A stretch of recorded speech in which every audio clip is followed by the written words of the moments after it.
Quel est le lien entre la RCP acouphène et le réseau L'Oreille Santé? Justement de clarifier la différence. Quel est pour vous le lien entre les deux? Qu'est-ce que l'entité réseau L'Oreille Santé, qu'est-ce que vous y mettez derrière? Voyez, quelle est la représentation que vous en avez? Je ne sais pas si vous avez eu le temps de lire un peu les statuts, etc., ou regarder le site. Pour moi, la RCP faisait partie du RLS.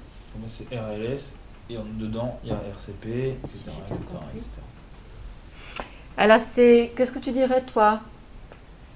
Moi, je dirais que les RCP acouphènes sont des choses qui existent sur le plan national, et que j'aurais tendance à dire que le réseau L'Oreille Santé, c'est un peu une pépinière de thérapeutes allopathes, thérapie complémentaire, etc. Tout ça. Et qui, allopathe parce qu'on appelle ça comme ça, voilà. Dans le réseau L'Oreille Santé, il y a un médecin phoniatre qui s'est particulièrement intéressé aux acouphènes, qui travaille à l'hôpital, au CHRO, et il y a eu l'idée de mettre en place cette RCP acouphène, et assez naturellement, dans cette pépinière du réseau L'Oreille Santé, avec des thérapeutes complémentaires, eh ben, on a pu faire cette proposition de partenaire pour participer effectivement à la RCP. Donc une proposition en fait qui à l'époque était tout à fait acceptée.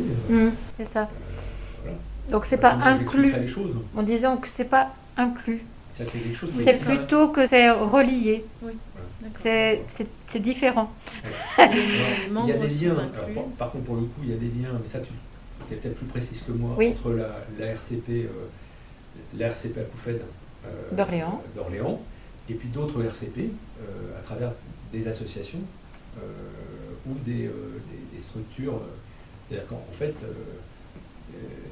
ces RCP-là, elles se rencontrent, enfin, il y a des échanges. Oui, donc là, ce qui est intéressant, c'est que donc, si on regarde les choses, c'est exactement comme tu l'as dit. Le réseau La Santé existait et il a toujours finalement regroupé des personnes qui ont peut-être des diplômes reconnus, peut-être des diplômes moins reconnus. L'épinérité, pas être toute seule. Et je savais qu'avec l'AFREPA, l'Association française des équipes pluridisciplinaires en acouphénologie, il y avait donc un mode de création. Il fallait un ORL, un audioprothésiste et un quelque chose qui faisait autre chose. Donc ça, c'était le trépied. Et je me suis dit, je pense que le réseau La Santé pourrait m'aider pour créer. Et donc, quand tu parles de pépinière, c'est exactement ça. Je me suis dit, je ne suis pas toute seule. Et c'est ça qui est important à comprendre. Donc, on est vraiment deux entités indépendantes. Il n'y en a pas une qui commande pour l'autre.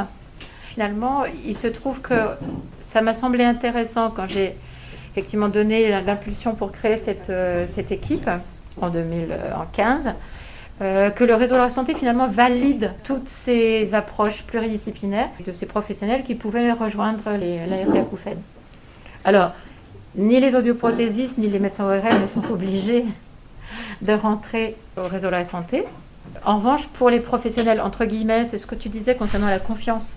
Les professionnels, pour finalement, il peut y avoir des discussions, sérieux pas bon. Il est intéressant que le réseau de la santé puisse être cette pépinière qui validait justement ces professionnels. Aux yeux des patients, ça donnait justement un sentiment de sécurité. Puis, donc, en plus de ça, là, vous êtes là et on va donc être en réunion là dans 3 secondes. Et ça nous permet de nous connaître, d'échanger, parce que finalement, le principe du réseau de la santé, c'est de mutualiser nos connaissances, nos expériences. L'idée, le principe, c'est effectivement de se rencontrer, et c'est peut-être plus que la pluridisciplinarité que je trouve intéressante, mais qui chez moi, mais je pense qu'on parle de la même chose, qui chez moi est plutôt un empilage, qui permet plutôt l'interdisciplinarité, c'est-à-dire, et on échange, en fait, c'est ce que j'appellerais plutôt l'interdisciplinarité.